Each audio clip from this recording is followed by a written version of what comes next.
ಧರ್ಮ ಅಂತಂದರೆ ಏನು? ಒಳ್ಳೆಯದನ್ನೇ ಹೇಳುವಂಥದ್ದು, ಒಳ್ಳೆಯದನ್ನೇ ಮಾಡುವಂಥದ್ದು.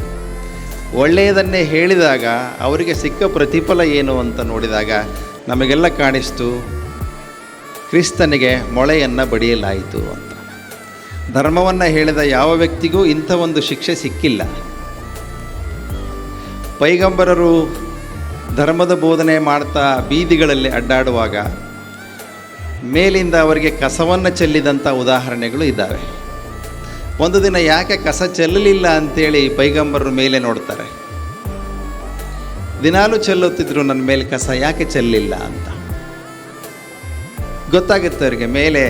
ಅವ್ರ ಮೇಲೆ ಕಸ ಚೆಲ್ಲುವಂಥ ಮಹಿಳೆಗೆ ಜ್ವರ ಬಂದು ಅಸ್ವಸ್ಥಳಾಗಿ ಮಲಗಿದಾಳೆ ಅಂತ. ಪೈಗಂಬರರು ಮೇಲೆ ಹೋಗಿ ಆಕೆಯನ್ನು ಮಾತನಾಡಿಸಿ ವೈದ್ಯರನ್ನು ಕರ್ಕೊಂಡು ಬಂದು ಉಪಚಾರ ಕೊಡಿಸ್ತಾರೆ. ನನ್ನ ಮೇಲೆ ಕಸ ಚೆಲ್ಲಿದವರಿಗೆ ನಾನು ಉಪಚಾರ ಮಾಡಬಹುದಾ? ಹಾಗೆ ಮಾಡಿದವರು ಮಾತ್ರ ಧರ್ಮವನ್ನು ಕಟ್ಟಲಿಕ್ಕೆ ಸಾಧ್ಯ ಇದೆ.